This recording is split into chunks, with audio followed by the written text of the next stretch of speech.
जिद्द आणि महत्त्वाकांक्षा तुमच्या उरी असेल तर संघर्षाचं शिखर अगदी सहजपणे तुम्ही पार करू शकता। याचाच प्रत्यय आलाय पुण्यातल्या प्रभाग क्रमांक 27 मधल्या भाजपचे निवडून आलेले उमेदवार अमर आवळेंकडनं। अमर आवळे आणि त्यांचं कुटुंब या वेळेला माझ्यासोबत आहे आणि यातला विशेष भाग म्हणजे अमरचे आई वडील हे दोघेही पुणे महानगरपालिकेच्या सफाई विभागात आजही सफाई कर्मचारी म्हणून काम करतात। अगदी छोटंसं घर ज्यामध्ये हे चौघही एक कुटुंब म्हणून राहतात आणि याच घरातनं अमरचा जो सगळा राजकीय प्रवास आहे सुरू झालेला तो निवडणुकीत आला, निवडणुकीचा प्रचार झाला आणि त्यानंतर मतमोजणीमध्ये अमरला पुणेकरांनी त्याच्या भागातल्यांनी सगळ्यांनी कौल दिला। अमर, हा सगळा प्रवास घडत असताना कुठून नेमकी ही सगळी सुरुवात झाली होती आणि निवडणुकीच्या टप्प्यापर्यंत येऊन कसापर्यंत पोहोचला? सुरुवात तशी तसं बोलता येत नाहीये, पण पक्षाने असं ना संधी दिली आहे।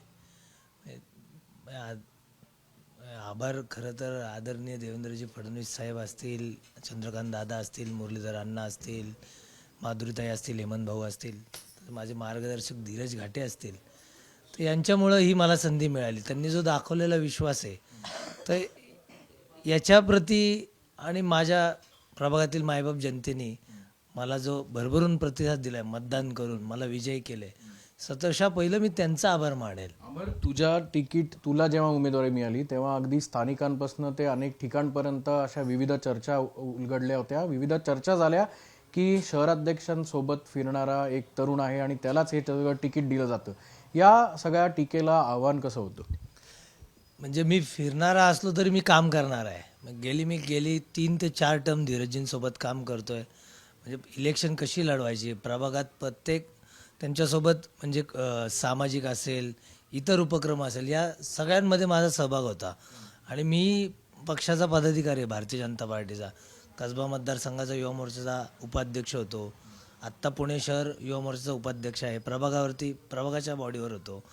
मी कामच करत आलो आहे, म्हणजे एकदम दिली नाही आहे, काम करत करत संधी मिळाली आहे मला। मी 15-20 वर्ष काम करतो तेव्हा कुठेतरी आत्ता पक्षाने माझ्याकडे नेतृत्वाने बघून मला संधी दिली आहे। अमरचे वडील आपल्यासोबत आहेत। काका, वाटलं होतं उमेदवारी मिळेल आणि लहानपणापासून काही राजकीय जो त्याचा प्रवास आहे हे सगळं बघत असताना त्यानंतर उमेदवारी आणि आता नगरसेवक जेव्हा अमर निवडून येतोय तेव्हा काय भावना येतात? आम्हाला असं वाटत नव्हतं की आमचा मुलगा नगरसेवक होईल, त्याला पक्षाने तिकीट देणार, असं काय वाटत नव्हतं। पण धीरजी घाटेंचं त्यांच्यासंग लहानपणापासून शाखेचं काम करायचा, पक्षाचं काम करायचा, भाजपच्या लोकांसंग येऊन जाऊन त्यांच्यासंग असायचा, मिटिंग वगैरे घ्यायचा, त्यांच्यासंग लहानापासून फिरलेला आहे। आणि त्यांनी आत्तापर्यंत सगळ्या लोकांची आत्तापर्यंत कुठल्याही पदावर नसताना तरी लोकांची कामं करत आला आहे माझा मुलगा।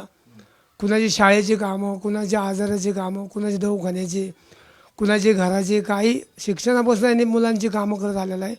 आणि धीरजी घाटेचा त्याचा पूर्णपणे विश्वास होता, म्हणून पक्षाकडनं त्यांनी तिकीट आणलं धीरजींनी आणि अमरला उमेदवारी दिली। आणि नागरिक बायमापाने आमच्या मुलाला एवढं मतदान करून त्याला विजय केला। कमळ आज पक्षाचे फुलवून आमच्या घाटेंनी आणले। आज कसं वाटतंय? आज असं वाटतं की आमच्या मुलाला पक्षाने तिकीट दिल्यामुळे जनतेनं कौल दिला आणि आम्हाला अभिमान वाटतो सगळ्यांचा, सगळ्या मायबापांचे मी आभार मानतो। यावेळेला या ठिकाणी अमरची आई पण आपल्यासोबत आहेत। काकू, एक वेगळा आनंद आज चेहऱ्यावर दिसतोय। ज्या ठिकाणी तुम्ही काम करता, ज्या विभागात काम करता, त्याच ठिकाणी तुमचा मुलगा सभागृहात बसणार आहे। कशा वाटतात या सगळ्या भावना? चांगलं वाटतंय, मन गळीवरून येते। कसा प्रवास होता, म्हणजे कशी मदत केली तुम्ही, कसा तुमचा सगळा संघर्ष होता? तुम्ही आज स्वतः रस्त्यावर येता, रस्त्यावर साफसफाई करता, ज्या ठिकाणी तुम्ही जाणार आहात तिथे अमर जातानाचा प्रवास कसा होता? आता उद्या बघल तेव्हा मला बरं वाटेल ना। आता उद्या जाईल तेव्हा, अजून तर काही गेलेलं नाही, अजून बघितलं नाही कसं जातोय, तेव्हा ते जाईल तेव्हा मी तिथं जाईन। कारण तिथं आम्ही ऑफिसला जायचो, मिटिंग असायच्या आमच्या, तेव्हा आम्ही बाहेर बसायचो। आता माझं पोरगं आतमध्ये जाणार आहे तेव्हा मी बघल। आता रस्त्यावर या सगळ्या जेव्हा तुम्ही झाडू पुस न करता तेव्हा या सगळ्या परिस्थितीला मात करून तुम्हाला असं वाटलं होतं स्वतःचा मुलगा सुद्धा त्या महापालिकेत जाऊन एक नगरसेवक म्हणून नाही ना, कधी वाटलंच नव्हतं माझं पोरगं इथपर्यंत पोहोचल. पण जसं पोराला तिकीट मिळालंय ना तसं मी झाडत प्रचार करते. झाडत सगळ्या बायकांना सांगते, वळकीच्या झोपड्यातले आम्ही राहतो ना, ते लोक येतात जातात त्या सगळ्या लोकांना मी सांगते की माझं पोरगं उभं राहिलंय, तुम्ही मतदान करा माझ्या पोराला. मी असं केलंय. आता थोड्या 1-2 सेकंदापूर्वी तुमच्या डोळ्यात सुद्धा अश्रू तरळले होते. कशा भावना होतात या सगळ्या गोष्टी आजूबाजूला जेव्हा बघतो, जरा राजकारणाबद्दल बोलतात तेव्हा डोळ्यात अश्रू येतात?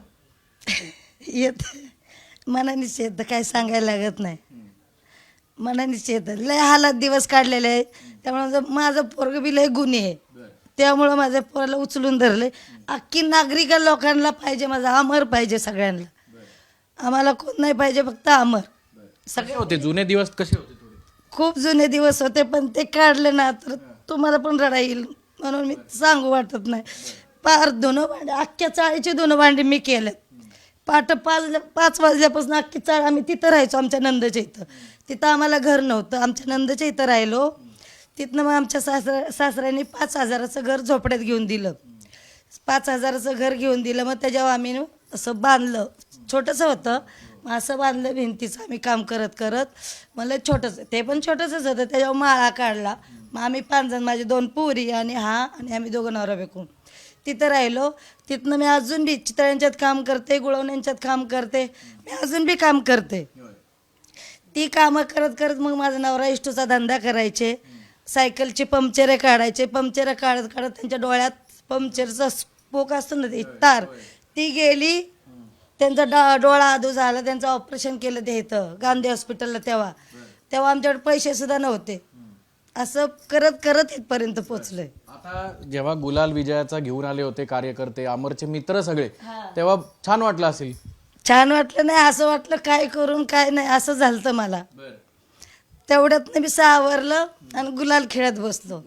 अमर, आता मोठी जबाबदारी तुझ्यावर आहे. हा सगळा कुटुंबाचा संघर्ष तर तू लहानपणापासून बघतोयस, पण आता कुटुंबासोबत एक वेगळं कुटुंब, जी तुझी जनता असणार आहे, त्यांचं देखील त्याचं ओझं तुझ्या खांद्यावर असणार आहे. कसं हे पेलवलं जाईल आणि सोबतच भाजपची एक मोठी साथ सुद्धा लाभेल अशी अपेक्षा? प्रभागातील प्रत्येक जनतेचा, तळागाळातील प्रत्येक शेवटच्या माणसापर्यंत त्याच्या अडचणी सोडवण्याचं काम करणार. 24/7 काम करणारा नगरसेवक, अशी माझी प्रतिमा मी तयार करणार आहे. कोणाचंही काम अपूर्ण ठेवणार नाही, कारण का स्वतःच हलक्याच्या जीवनातनं इथपर्यंत आलो आहे. त्यामुळं काय अडचणी आहेत हे मला चांगलं माहिती आहे. त्यामुळं त्या अडचणी 100% सोडवल, प्रभागाचा चांगला विकास करेल. पक्षाचे मी खूप खूप आभार मानतो. निश्चितपणे आपण बघू शकतोय की आई वडील ज्या विभागात महापालिकेच्या कामाला आहेत, सफाई कामगार म्हणून जे काम करतात, त्यांचा मुलगा आज सभागृहात जाणार आहे आणि जनतेचे प्रश्न मांडणार आहे.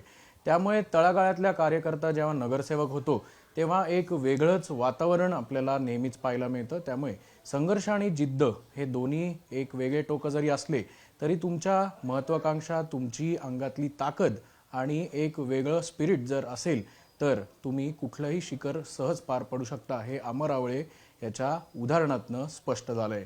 कॅमेरामन किरण काजळेसह अक्षय बडवे, साम टीव्ही न्यूज, पुणे.